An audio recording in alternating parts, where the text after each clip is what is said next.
A lot of times, you might be presented with the question in the test that will try to determine your knowledge of English words, as well as how quickly you can extract these words from your memory.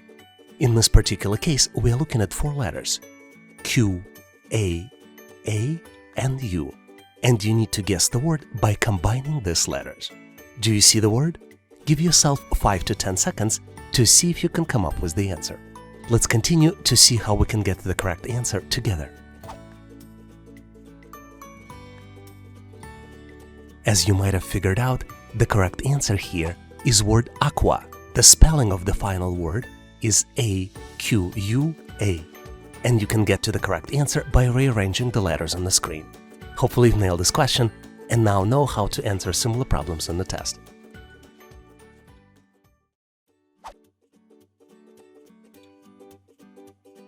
Some of you might disagree, but calculating missing numbers is one of my favorite types of questions. A lot of times, you are presented with the 3x3 matrix, typically a square, which has small squares inside. In our case, we have numbers in different colors presented in the smaller squares inside the larger square. The numbers are 521, 233, 4, and 4. And then one number is missing, and this is the one that you need to calculate. Once you complete the calculation, you need to select one of the 4 different choices. Choice A, 0, choice B, 1, choice C, 2, and choice D, 3. Take a look closely and see if you can identify the missing number. Give yourself 5 to 10 seconds, maybe 10 to 15 seconds, to see if you can come up with the right solution. Do you see the answer? Let's continue to see how we can solve this challenge and get to the correct solution together. As usual, my advice to you, always look for patterns. In this particular case, we need to look at the patterns inside the rows and then inside the columns. Let's look at the first 2 rows to see if we can get a pattern. The sum of 5 plus 2 plus 1 equals to 8. The sum of 2 plus 3 plus 3 also equals to 8. So there might be a pattern. Let's look if there is a pattern for the columns that have full sets of numbers. 5 plus 2 plus 4 equals 11. 2 plus 3 plus 4 equals 9. So there is no pattern. In this case, we can relatively simply use the pattern from the rows. This would allow us to calculate the 3rd row.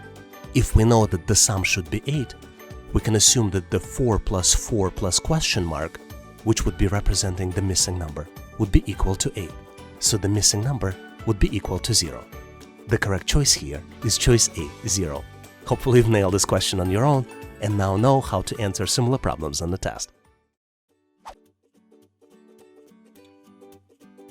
You're going to love this problem because it is so confusing. You're presented with multiple set of calculations. In our case, we have 2 full calculations, and one calculation is missing the final value. The first calculation is 22 multiplied by 22 equals 16. Second calculation is 33 multiplied by 33 equals 36.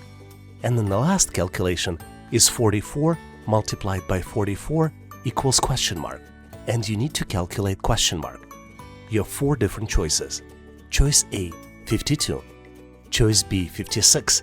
Choice C, 60. And choice D, 64. Do you see the answer? It's not obvious, so give yourself 5 to 10 seconds, maybe 10 to 20 seconds, to see if you can come up with the solution.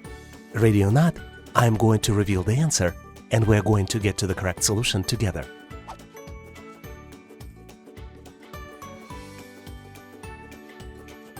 Typically, to solve these types of problems, you need to identify the pattern. And in this particular case, the pattern is that the sign and parentheses are hidden in between digits and are not presented on the screen. Let's look at the first 2 examples. 22 multiplied by 22 equals 16. It is not obvious because it doesn't go along with the rules of conventional math.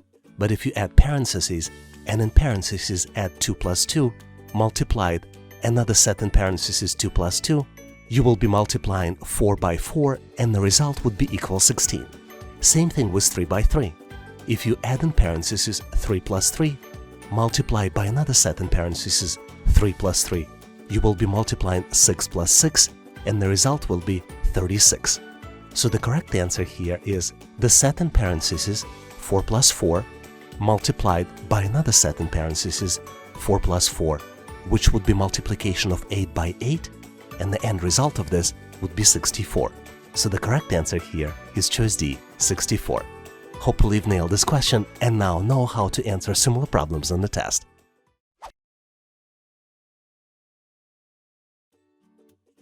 Here's one of my favorite questions, and it is my favorite because it is so unusual. You are presented with the pyramid. Pyramid contains 5 different layers. If we go from the top to bottom, you have a question mark. This is the number that you need to uncover.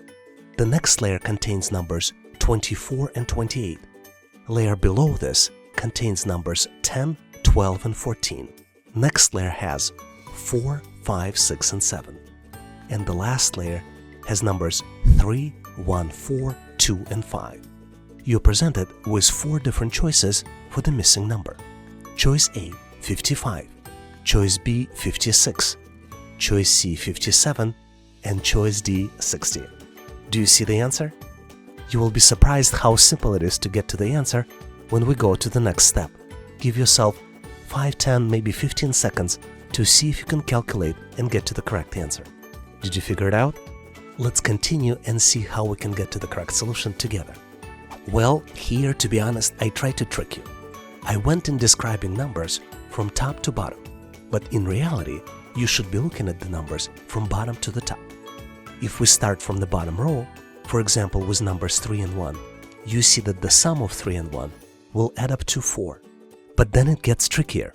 If we go from the second row to the third row, you see that the 4 and 5 does not necessarily add up in 10. 4 and 5 adds up in 9, and then you need to increment it by 1. If you go to the next layer, you need to increment it by 2. And then in the final row, you need to increment it by 3. So the correct answer here is choice 55. Let's recap. Starting with the bottom row, the sum of 2 squares results in the number in the next row. For example, 2 plus 5 equals 7. However, as each level continues, the sum increases by 1. For example, 4 plus 5, we need to increment and add 1 to get to 10. So the answer is calculated by adding up 24 plus 28 plus 3, which would be equal to 52 plus 3 and would be equal to 55. The correct answer here is choice A, 55. Hopefully you've nailed this question and now know how to answer similar problems on the test. This is one of my favorite questions because it is very frequently used in a test. You're presented with 5 crossing circles. All circles are of the different colors. There are numbers inside the circles, as well as the numbers on the intersections of the circles.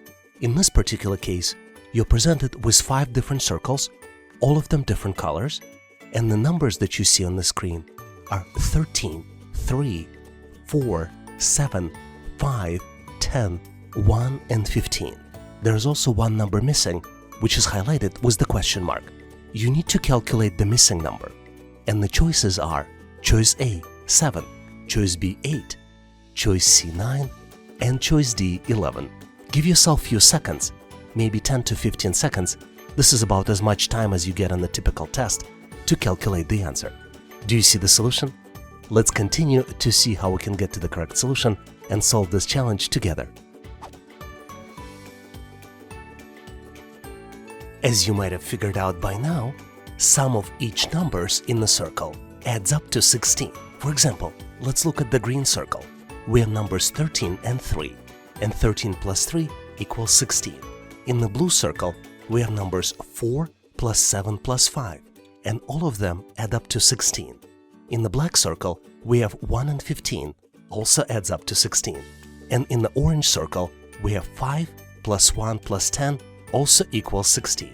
So to calculate question mark, which is the missing number, we need to add 3 plus 4 plus question mark and make an equation to make it equal 16. After doing the calculation, you see that the question mark and the missing number equals 9. So the correct choice here is choice C, 9. Hopefully you've nailed this question and now know how to answer similar problems on the test.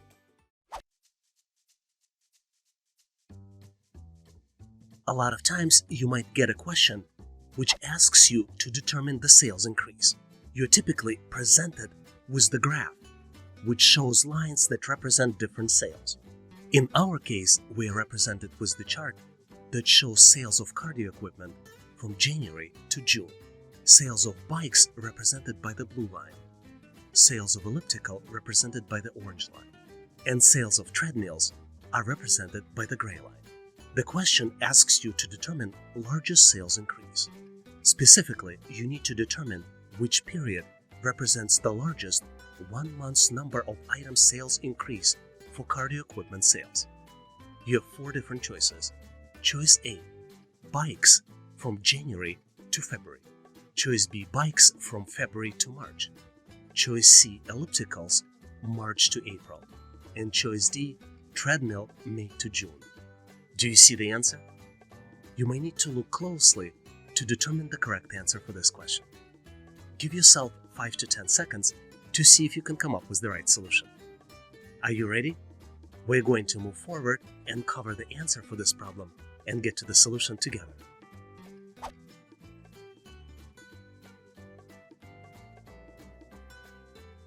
To answer this question, we need to look at the graph closely. For each data point on the graph, we need to determine the actual value. And once we have all the numbers, we need to answer the question by looking at the differences for equipment sales from months to months. Specifically, in this case, you need to evaluate 4 different choices that are represented by answers A through D. Let's do it together. Based on the chart, bike sales increased by 2 from January to February, and the increase was from 5 to 7 items sold. Bike sales also increased by 2 from 7 to 9 between February and March. Elliptical sales, on the other hand, increased by 7 from March to April, jumping from 2 to 9. And treadmill sales increased by 4 between May and June, going up from 2 to 6. So the correct answer here is choice C, elliptical sales from March to April, because jump was by 7 from 2 to 9. Hopefully you've nailed this question and now know how to answer similar problems on the test. Thanks for watching. If you liked the content, please give us a like and consider subscribing. Thank you for your endorsement, support, and patronage. Please also check out additional resources in the description section of this video. I also encourage you to check resources page on our website, howtoanalyzedata.net. Please leave your feedback, corrections, or suggestions in the comment section of this video. And all the best on your journey. I'll see you in my next video.